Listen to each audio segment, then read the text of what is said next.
Friends, welcome back. तो friends, अभी की न्यूज़ है एमसीए पर भारत ने कमाल कर दिया।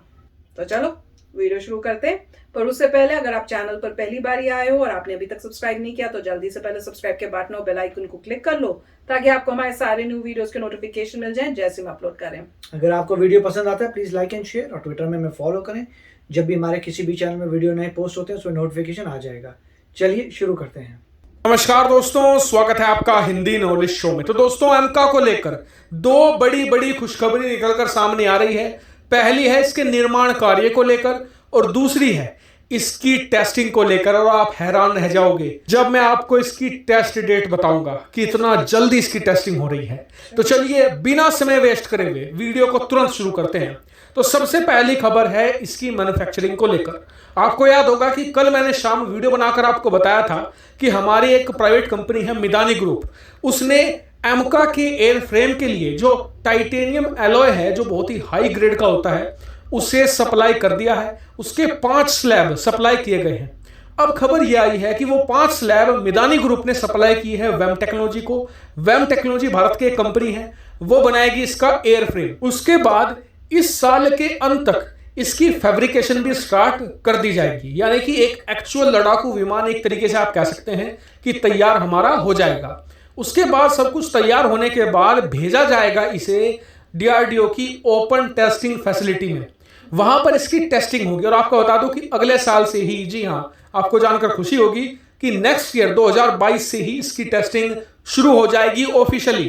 टेस्टिंग में जो सबसे पहली चीज देखी जाएगी वो होगा लड़ाकू विमान का आरसीएस, यानी कि रडार क्रॉस सेक्शन। अगर आप आरसीएस के बारे में नहीं जानते तो बस इतना समझ लीजिए, आरसीएस जिस लड़ाकू विमान का जितना कम होगा रडार पर वो उतना ही छोटा दिखेगा। उदाहरण के तौर पर जो स्टेल्थ लड़ाकू विमान होते हैं ना, ये रडार पर ऐसा लगेगा कि कोई पंछी उड़ रहा है या कोई पतंग उड़ रही है, बहुत ही छोटे दिखते हैं, कई बार तो दिखते ही नहीं है। और भारत का भी एम यही है कि इतना कम रडार क्रॉस सेक्शन हो कि जो एडवांस से एडवांस रडार है उस पर वो दिखे ही ना। और एक बार आप रडार पर नहीं दिखते तो समझ लीजिए खेल खत्म। फिर तो चाहे आप दुश्मन की राजधानी के ऊपर उड़कर आ जाए, दुश्मन को पता भी नहीं चलेगा। और भारत का एमका भी कुछ ऐसा ही होने जा रहा है। देखिए, इसके लिए लड़ाकू विमान में कुछ चेंजेस करने पड़ते हैं। सबसे पहला चेंजेस ये होता है कि जितने भी 90 डिग्री के कोण हैं इन्हें हटाना पड़ता है। इसलिए आपने देखा होगा कि जो स्टेल्थ लड़ाकू विमान होते हैं इनमें हथियार बाहर लटके हुए नहीं होते हैं जैसे कि आम लड़ाकू विमानों में होते हैं। जो ये स्टेल्थ लड़ाकू विमान होते हैं ना, इनके अंदर होता है इंटरनल बे। स्क्रीन पर आप फोटो भी देख सकते हैं, जिसे आप अलमारी भी कह सकते हैं साधारण भाषा में, लेकिन वैसे टेक्निकल टर्म में इसे इंटरनल बे या कंपार्टमेंट बे भी कहा जाता है। ये खुलता है, इससे हथियार गिरते हैं, फिर ये बंद हो जाता है। ये लड़ाकू विमान को स्टेल्थ बनाने में अहम रोल अदा करता है। अभी भारत ने ये सारी चीजें बना तो ली हैं, लेकिन इनकी अब टेस्टिंग की जाएगी कि क्या ये प्रॉपर्ली सेटअप है या नहीं, या हमारे डिजाइन में कहीं पर कोई फ्लो तो नहीं है जिससे कि रडार क्रॉस सेक्शन काफी ज्यादा हो रहा है। ये सब चीजें एक बार कंफर्म हो जाएंगी तो बताया गया है कि अब से ठीक 1.5 साल बाद यानी 2023 में, क्योंकि ये साल तो आधे से ज्यादा जा चुका है, 6 महीना ये 1 साल 2022 का, 1.5 साल के बाद इसकी डिलीवरी कर दी जाएगी एडीए को। यहाँ पर इसमें कुछ और टेक्नोलॉजी ऐड की जाएंगी। उसके बाद इसके ग्राउंड टेस्ट होंगे, फिर इसके फ्लाइंग टेस्ट होंगे और ये उसके बाद कहलाएगा एक स्टेल्थ लड़ाकू विमान। और उसके बाद इसका मास प्रोडक्शन होगा और फिर भारतीय सेना में इसे शामिल कर दिया जाएगा। यानी कि हम बेहद ही ज्यादा करीब आ चुके हैं एक स्टेल्थ लड़ाकू विमान को अपनी वायु सेना में शामिल करने के। और अब भारत ऐसा करने वाला दूसरा देश होगा जिसके पास स्टेल्थ लड़ाकू विमान होगा, क्योंकि अमेरिका के बाद आज तक कोई भी देश प्रॉपरली एक स्टेल्थ लड़ाकू विमान नहीं बना पाया है। जो लोग कहते हैं कि रूस चीन ने बना लिया है तो बिल्कुल गलत है। उनके लड़ाकू विमान पूरी तरीके से बोगस हैं, वो पूरी तरीके से स्टेल्थ नहीं है। अमेरिका के F-22, F-35 के बाद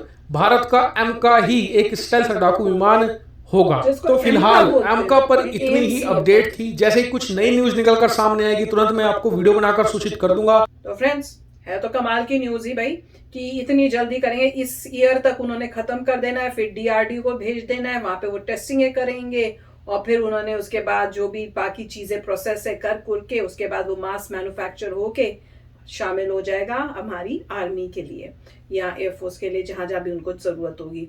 तो बहुत ही अच्छी न्यूज है और वो तो मतलब ऑब्वियसली जरूरत है कंट्री की, और ये सुन के काफी मतलब हैरानी भी हुई और प्राउड भी हुआ कि यू कह रहे हैं कि और किसी के पास नहीं है, अगर जब हमारा ये हो जाएगा तो हम सेकंड कंट्री होंगे, क्योंकि जो बाकी कंट्रीज है जैसे चाइना और रशिया, उनकी एक्चुअली में जो है स्टेल्थ नहीं है, वो प्रॉपर वो नहीं है। अगर हमने बना लिया तो हम सेकंड होंगे यूएसए के बाद। तो बहुत ही अच्छी बात है, तो देख के काफी अच्छा लग रहा है कि अब हम धीरे धीरे उस लेवल पे आ रहे हैं। खाली यहाँ नहीं, अब तो हर फील्ड में ऐसे लग रहा है जहां जहां पे इंपॉर्टेंट एरियाज हैं वहां हम कैचअप करने की कोशिश कर रहे हैं, पूरी मेहनत कर रहे हैं। और ऑब्वियसली डिफेंस सबसे इंपॉर्टेंट है, और डिफेंस में अब ये दिखा रहे हैं हम लोग अपना कमाल।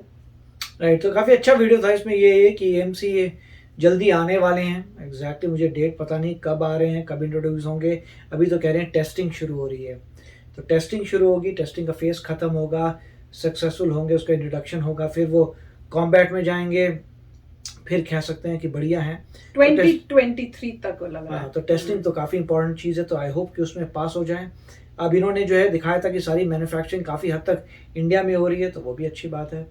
और दूसरा जो है, मेरे ख्याल से इन प्लेन्स के ऊपर कोई ऐसा मटेरियल भी लगाया जाता है जो अब्जॉर्ब कर लेता है रेडार को और रिफ्लेक्ट नहीं करता।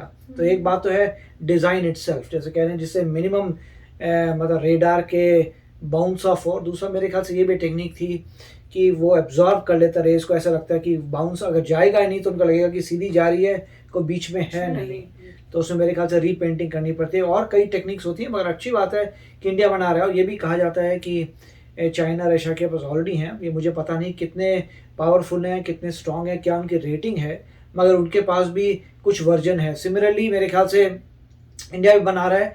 ये तो इंटरनेशनल वर्ल्ड की बॉडी जो डिफेंस की है वही बता के देखेगी कि वाकई कौन से ज़बरदस्त हैं, नहीं है। बट इंडिया का तो माल हमेशा बेस्ट होगा, तो गारंटेड है कि इंडिया जो है बहुत ध्यान से करता है, बहुत रिसर्च एंड डेवलपमेंट रहेगी। जो हमारा मटेरियल आता है तो बहुत हाई क्वालिटी का होता है, स्पेशली फॉर डिफेंस, तो इसमें तो घबराने की कोई बात नहीं है। तो वही उनका पॉइंट था कि हमारे काफ़ी एक्चुअल होंगे स्टेल्थ, और उनका पता चलेगा। तो काफ़ी अच्छी न्यूज़ आ रही है, ये सब जितनी भी न्यूज़ आ रही हैं। और देखिए, पहले ये न्यूज़ें नहीं आती थी, जहाँ तक मुझे पता है, पहले कोई इतनी एक्टिविटी नहीं होती थी। हमारी अभी की गवर्नमेंट है, मुझे लगता है कि वो काफ़ी कोशिश कर रही है कि डिफेंस में हम नंबर 1 हो, और डिफेंस बजट भी बढ़ना चाहिए। और डिफेंस अगर बजट बढ़ेगा तो यही सब रिसर्च एंड डेवलपमेंट होंगे जिससे इंडिया आगे बढ़ सके। प्लस पहले भी जो डेफिसिट था कि हमें ड्रोन्स बनाने की ज़रूरत थी, वो भी करना है। प्लस जो मार्स है, मार्स में हमने एक रोवर को भी लैंड कराना है, वो भी मेरे ख्याल से एक्सपीडिशन आने वाला है। तो इसरो भी सामने मेरे ख्याल से मेहनत कर रहा है कि मैच कर सके DRDO और इसरो दोनों साथ में आगे बढ़ें, क्योंकि बहुत ज़रूरी है कि हमारे जो हैं कोई एस्ट्रोनॉट अभी स्पेस में जाए, किसी और शिप में नहीं। मतलब ये ठीक है कि आप अमेरिका के शिप में भेज दीजिए, रशियन शिप में भेज दीजिए, वो नहीं, अपने ही शिप में एक बंदे को स्पेस पे जाना बहुत ज़रूरी है।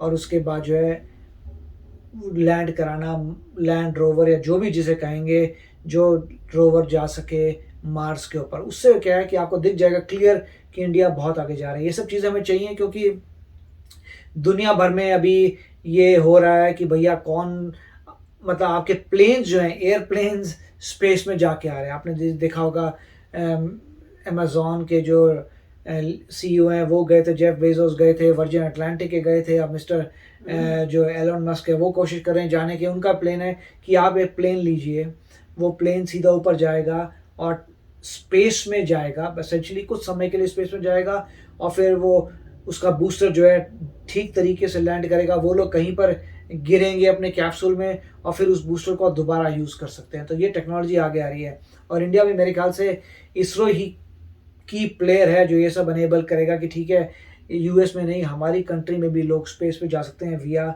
एयरप्लेन्स। सो काफ़ी अच्छा वीडियो था। यस फ्रेंड्स, तो चलो फ्रेंड्स चलते हैं, मिलेंगे नेक्स्ट वीडियो में बहुत ही जल्द। Till then take care and bye bye. तो अगर आप मेरे इस चैनल पे नए हो तो जल्दी से सब्सक्राइब के बटन को हिट करो और बेल आइकन को क्लिक करो, ताकि आपको मेरा जब नया वीडियो मैं लगाऊं आपको उसके बारे में जल्दी से पता चल जाए।